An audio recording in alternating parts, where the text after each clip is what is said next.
Cowboy Justice. Written by Andrea Smith and Gina A. Jones.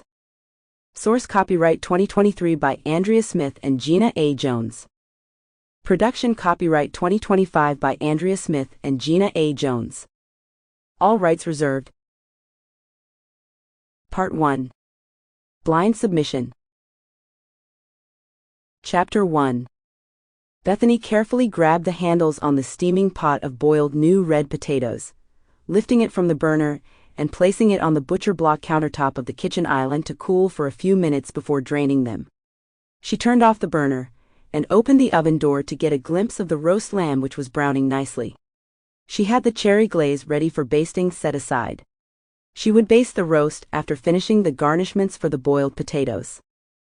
The asparagus quiche was already cooling, and she breathed a sigh of relief that everything would be done at the same time, cooked, baked, and roasted to perfection just the way her husband Thomas liked it. She glanced at the clock.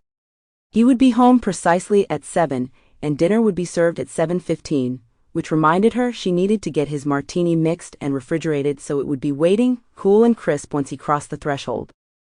She drained the potatoes, mashed them with butter, cream, and fresh garlic pieces, and then spooned them into a buttered casserole dish, topped with sprinkled goat cheese, and placed it in the oven. She pulled the roast lamb out, brushed on the cherry glaze, and returned it to the oven with the rest. His martini was in the fridge. The dining room, which had a glassed-in alcove that faced the St. Johns River, had been prepared.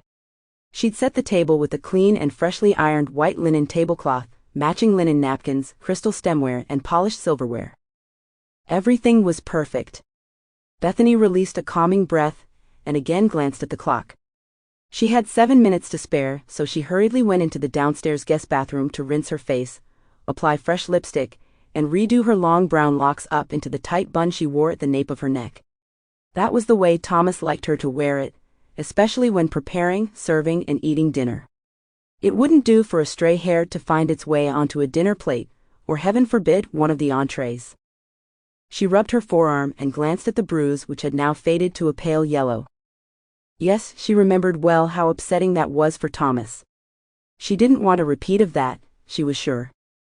Thomas was a well-respected, high-profile member of their community.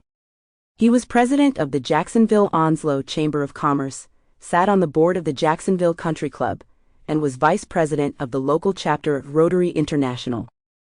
As a prudent and successful businessman, he strived for perfection, and Bethany understood that about him. He had come from money and privilege, raised by older parents who lavished him with the very best things in life. He had grown up on a palatial rural estate, attended private school. Sample complete. Ready to continue?